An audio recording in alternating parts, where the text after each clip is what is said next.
Hello welcome to our YouTube channel taste of home. ഇത് നമ്മുടെ ചാനലിലെ ആദ്യത്തെ വീഡിയോ ആണ്. നിങ്ങൾ ഞങ്ങളുടെ ചാനൽ ആദ്യമായിട്ടാണ് കാണുന്നുണ്ടെങ്കിൽ മറക്കാതെ ഒന്ന് സബ്സ്ക്രൈബ് ചെയ്യണേ. ഇന്ന് നമ്മൾ ഉണ്ടാക്കാൻ പോകുന്നത് ചെമ്മീൻ ഇഞ്ചിക്കറിയാണ്. ഇതിനായിട്ട് 1 സ്പൂൺ മുളക് പൊടി, 2 സ്പൂൺ മല്ലിപ്പൊടി, 1/4 സ്പൂൺ ഉലുവ, 1 ഉരുള പുളി, പച്ചമുളക്, ഇഞ്ചി, സവാള, വെളുത്തുള്ളി, ആവശ്യത്തിന് ചെമ്മീൻ, 1/4 സ്പൂൺ മഞ്ഞൾപ്പൊടി, കറിവേപ്പില. ഇത്രയാണ് വേണ്ടത്. ഇതിൽ നമ്മൾ സവാള, ഇഞ്ചി, പച്ചമുളക്, വെളുത്തുള്ളി, ചെമ്മീനെല്ലാം ചെറുതായിട്ട് ഗ്രേറ്റ് ചെയ്ത് മാറ്റി വയ്ക്കണം. എന്നിട്ടൊരു കടായി അടുപ്പിലേക്ക് വെച്ചിട്ട് പാത്രം ചൂടായതിനു ശേഷം എണ്ണ ഒഴിച്ചിട്ട് എണ്ണ ചൂടായതിനു ശേഷം കടുക്, അതിനുശേഷം ആവശ്യത്തിന് വറ്റൽമുളക് ചേർത്ത് കൊടുക്കുക. നമ്മളിവിടെ 3 വറ്റൽമുളകാണ് ചേർത്ത് കൊടുത്തിരിക്കുന്നത്. ഇനി ഇതിലേക്ക് ആവശ്യത്തിന് കറിവേപ്പില ചേർത്ത് കൊടുക്കുക.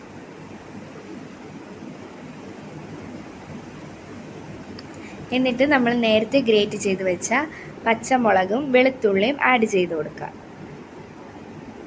ഇനി നമ്മുടെ മെയിൻ ഐറ്റം ചെമ്മീൻ ആഡ് ചെയ്ത് കൊടുക്കാം.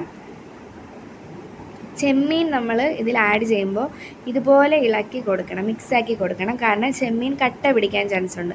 അപ്പോൾ കട്ട പിടിക്കാതെ നമ്മൾ നല്ലപോലെ മിക്സ് ചെയ്ത് കൊടുക്കണം, ഈ വീഡിയോയിൽ കാണുന്നത് പോലെ. അതിനുശേഷം നമ്മൾ നേരത്തെ ഗ്രേറ്റ് ചെയ്ത് മാറ്റി വെച്ചിരുന്ന ഇഞ്ചി കൂടി ആഡ് ചെയ്ത് കൊടുക്കാം. എന്നിട്ട് ജസ്റ്റ് ഒന്ന് ഇളക്കി കൊടുക്കാം.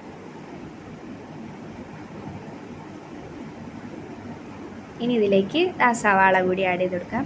ഞങ്ങളുടെ കയ്യിൽ ഇപ്പോൾ സവാള അതുകൊണ്ടാണ് അതെടുത്തത്. നിങ്ങളുടെ കയ്യിൽ ചെറിയ ഉള്ളി ഉണ്ടെങ്കിൽ അത് വേണം എടുക്കാൻ. 2 യൂസ് ചെയ്യാം.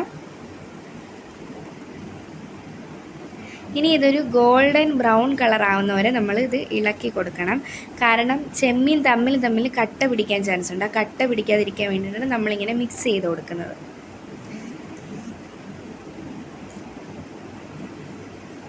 ഇപ്പോൾ ഒരു പാതി വേവായിട്ടുണ്ട്. ഇനി കുറച്ചും കൂടി ഒന്ന് മൂത്ത് വരണം, ഒരു ബ്രൗൺ കളർ ആവണം. ഇനി ഇതിലേക്ക് നമ്മൾ നേരത്തെ എടുത്ത് വെച്ച 1/4 സ്പൂൺ ഉലുവയും 2 സ്പൂൺ മല്ലിപ്പൊടി ആഡ് ചെയ്ത് കൊടുക്കാം. പിന്നെ 1 സ്പൂൺ മുളക് പൊടി. മെഷർമെൻറ്റ്സ് ഞങ്ങൾ കമൻറ്റ് ബോക്സിൽ പിൻ ചെയ്തേക്കാമേ.